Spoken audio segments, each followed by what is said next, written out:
vous avez des plantes vilaines chez vous, elles sont difficiles. Si c'est le cas, alors je vous propose de rester jusqu'à la fin de cette vidéo pour savoir quels sont mon top 7 des plantes les plus dures à entretenir. Allez, c'est parti!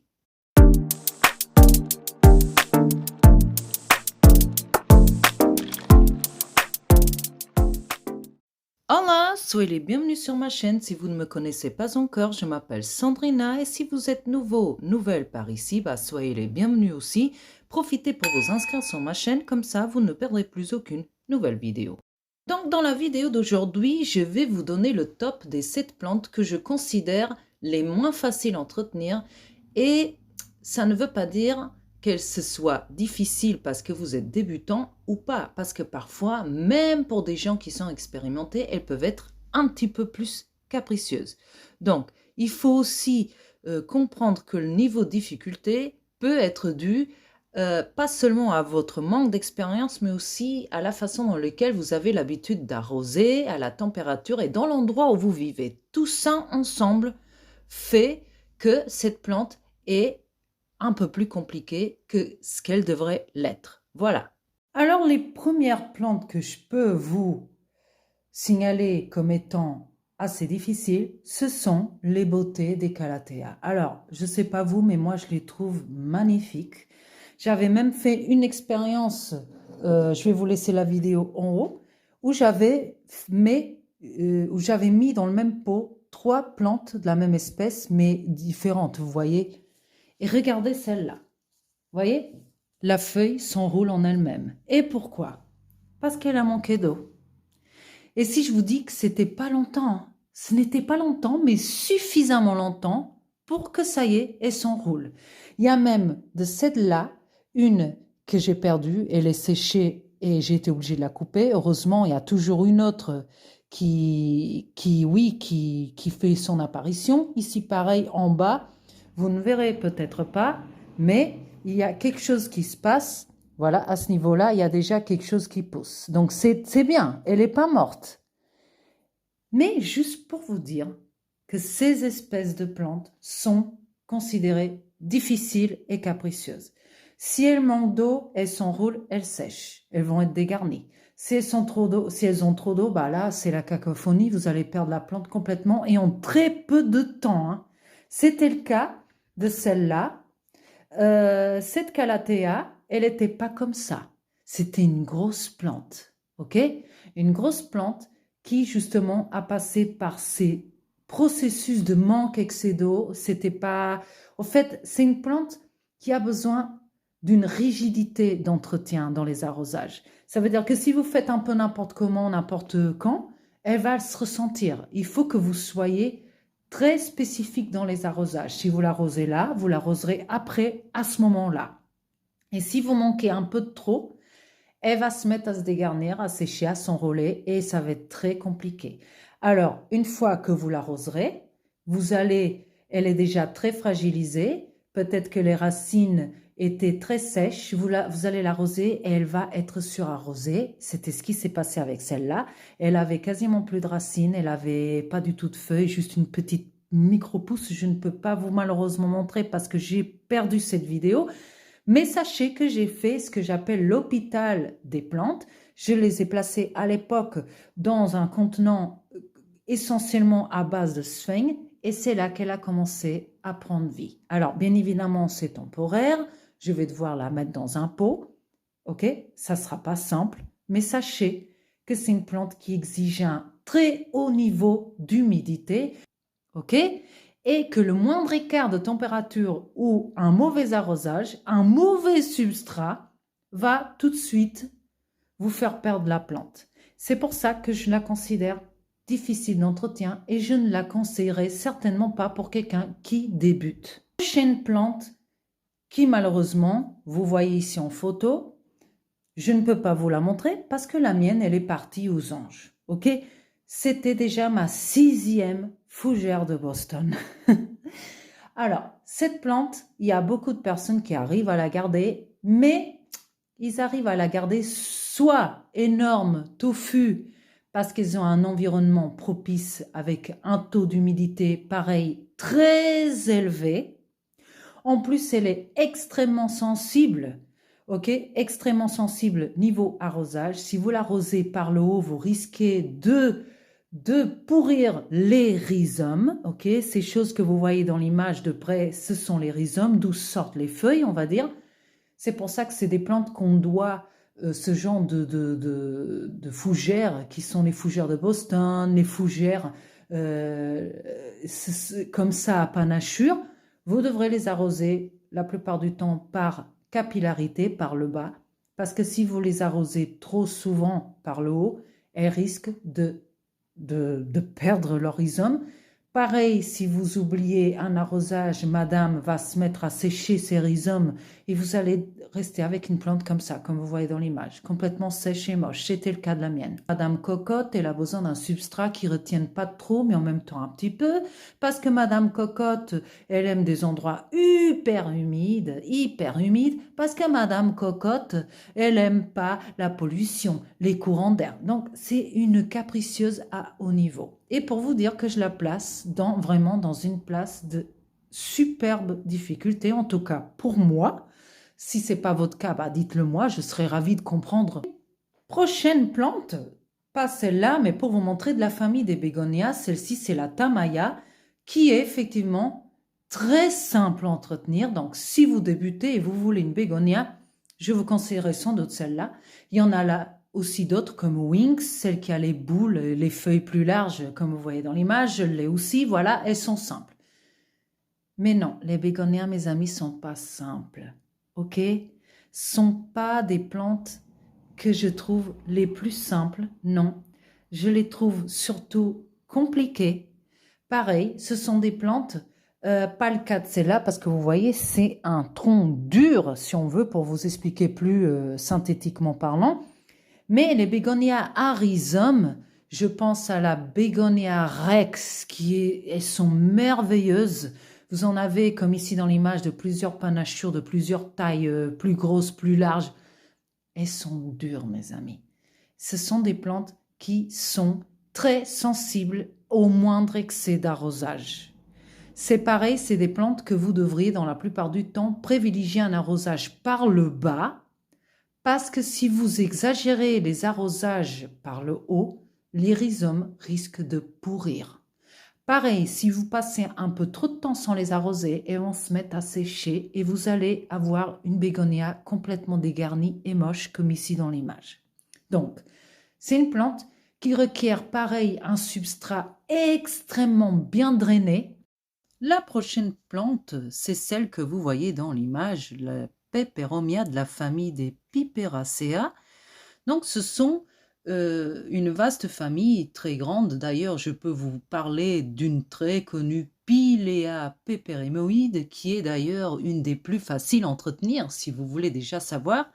Mais je vous annonce que cette famille, en général, est relativement complexe d'entretien. D'ailleurs, elles sont originaires des forêts d'Amérique centrale et du Sud. Normalement, elles sont épiphytes, ça veut dire qu'elles s'accrochent dans les arbres et elles sont difficiles justement à cause de ça, parce qu'elles exigent un niveau très grand de humidité ambiante et de chaleur. Et la plupart du temps, elles ont ces feuilles, comme vous voyez là dans l'image, assez charnues. D'ailleurs, elles font croire à une succulente alors que non. Elles sont vraiment comme ça, c'est leur anatomie. Donc, elles sont quand même assez gorgées d'eau. Et si vous leur mettez beaucoup trop d'eau, c'est là que les problèmes vont arriver. Elles sont vraiment très, très, très, très, très sensibles à un excès d'arrosage, quel qu'il soit. Même si c'est une très peu de gouttes, ça va déjà tout de suite leur faire pourrir leurs tiges qui sont voilà charnues. Pareil, elles n'aiment pas recevoir de l'eau sur leur feuillage.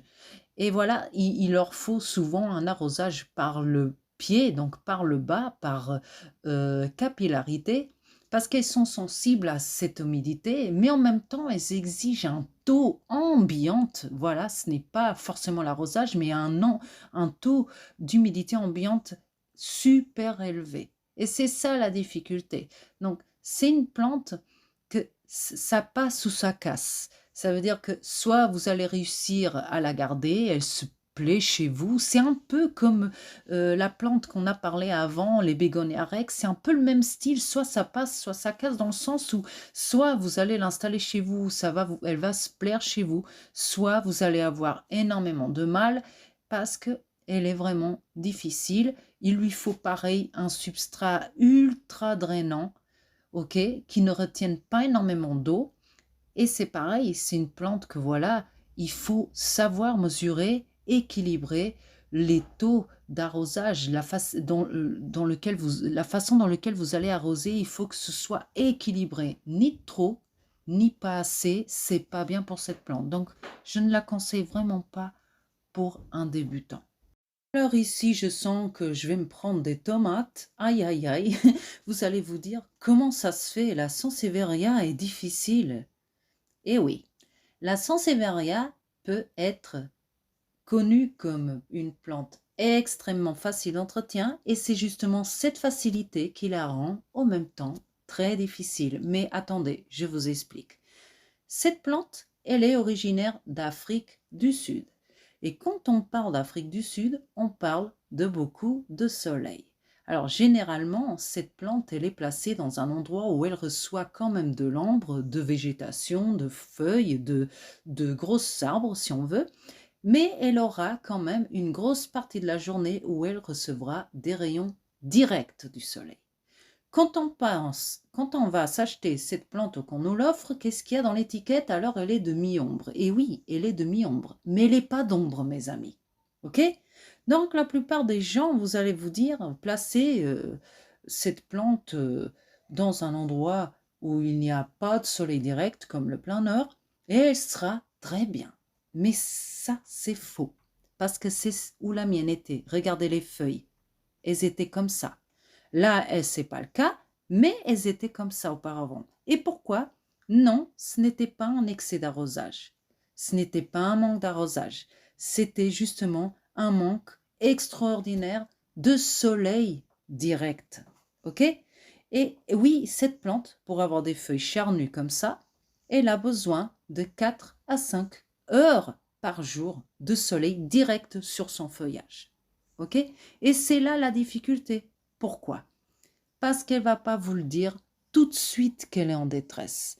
Par rapport à d'autres styles de plantes, comme je ne sais pas, un philodendron qui vont vous dire qu'il a eu un excès d'arrosage, cette plante, c'est une succulente, mes amis. C'est pour ça qu'elle a des feuilles charnues comme ça. Pourquoi? Parce que dans son habitat naturel, elle a développé la résistance au manque d'eau. Dans son pays d'origine, elle va avoir des pluies torrentielles pendant une semaine ou plus, ok? Et après, elle est capable de rester un mois sans eau. Donc, elle s'est habituée à garder de l'énergie à l'intérieur de ses feuilles. Et c'est pour ça qu'elle va vous prendre du temps à vous dire qu'elle a un problème.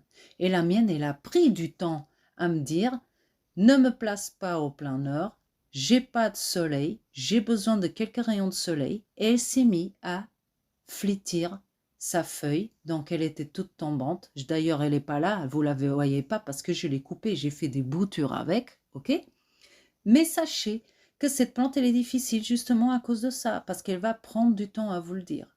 Et elle est difficile parce qu'il y a encore pas mal de mauvaises informations qui circulent sur ses feuilles, sur le développement de la plante dans le général, et vous allez avoir du mal euh, à regarder cette plante et vous dire, voilà, elle a quelque chose de mal. Et vous allez déterminer la majorité du temps en la prenant, en la retirant du substrat et en regardant si soit elle a les racines pourries ou si soit elle a eu un manque sévère d'eau en regardant les feuilles qui sont un peu frisées, ridées, ou alors si elles ont les feuilles tombantes, ça peut être tout et rien. Et beaucoup de fois, quand c'est ni excès d'arrosage, ni manque d'arrosage, c'est parce que justement, elle manque de soleil sur son feuillage. Donc, je la place dans un haut niveau de difficulté par rapport à sa grande facilité. Donc, c'est un paradoxe énorme. Cette plante, tout le monde la connaît. C'est une orchidée, la Phalaenopsis, ok? Une plante qui peut être perçue comme facile. Eh ben, je vous rassure, non. Ces deux que vous voyez, trois d'ailleurs, il y a une autre, c'était des plantes qui étaient dans un état catastrophique. Donc, elles ne sont plus bien là-dedans. Ça a été temporaire. D'ailleurs, celle-là, je vais devoir la mettre dans un pot. L'autre derrière aussi, ok? Donc, ce sont des plantes que j'ai récupérées, qui allaient à la poubelle carrément, et que j'essaie de sauver. J'en ai eu plein d'orchidées. Beaucoup sont mortes, beaucoup d'autres, je me suis littéralement débarrassée en donnant parce que j'en avais beaucoup de trop. Et voilà, je, je suis toujours une passionnée d'orchidées. D'ailleurs, vous pouvez voir une vidéo de l'exposition d'orchidées en France. Je vais vous laisser en haut. C'est très beau, c'est magnifique, mais c'est une passion et c'est difficile. OK? L'orchidée, que ce soit la Phalaenopsis, Dendrobium, Cattleya, ce sont des orchidées. Et une orchidée, c'est une plante à part de toutes les autres. C'est une plante appelée épiphyte dans le monde végétal. Il y en a quelques terrestres, très peu, ou semi-terrestres, comme le dendrobium, par exemple. Ça veut dire qu'elle peut être dans la terre et accrochée en même temps ou seulement dans la terre. Mais généralement, une orchidée, elle est épiphyte. Ça veut dire qu'elle va avoir ses racines, comme vous voyez là, qui vont s'accrocher, ok, dans les parois, en tout cas dans les forêts, dans les arbres, ok, ce n'est pas un parasite, c'est juste qu'elle va s'accrocher pour pouvoir s'alimenter et vivre sa vie, ok, c'est un compagnon si on veut pour elle. Mais cette plante, elle est justement difficile à cause de ça. Déjà, il lui faut un substrat très particulier, ok, un substrat ultra drainant, un substrat très nutritif. Elles ont besoin d'une bonne alimentation pour faire de belles feuilles, de belles racines et une belle floraison aussi. Elles ont besoin aussi d'une spécificité en lumière. Si vous la mettez trop au soleil, elle va littéralement crier, mais si vous l'éloignez de trop de la fenêtre, elle va pourrir. Elle va pas se développer, elle va stagner et parfois elle peut même pourrir parce qu'elle n'aura pas de lumière pour sécher correctement son substrat. Elle peut pourrir. J'en ai eu des cas comme ça. Donc, c'est une plante qui a besoin aussi de beaucoup de chaleur, minimum 18 pour qu'elle se sente bien, okay, en sachant qu'il y a des gens qui ne chauffent pas énormément leur maison en hiver. En hiver, il fait froid, mais il y a des gens qui ne chauffent pas énormément. Pareil, beaucoup trop de chaleur, je ne suis pas sûre que c'est l'idéal non plus. Elle va demander un taux d'humidité ambiante relativement élevé, moyen élevé en dépendant des espèces. Mais pour moi, je ne la trouve pas simple, surtout pour celui qui débute, ok? C'est une plante qui requiert un certain niveau de connaissance déjà, une passion aussi, et parce que c'est une plante à part entière, on va dire que ce n'est pas une plante comme une calathea avec un substrat dit normal de plante verte.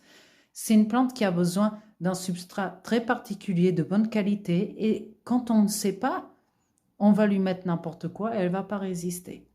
L'arrosage aussi, c'est un arrosage qui... Il y a des gens qui disent qu'il faut la tremper, qu'il faut je sais pas quoi. Non, une orchidée, on l'arrose par le haut, ok? Parce que dans la nature, il y a l'eau qui s'écoule à travers les arbres et qui atteigne les racines. C'est comme ça qu'elle est arrosée. Donc, immerger une orchidée, c'est souvent une mauvaise décision.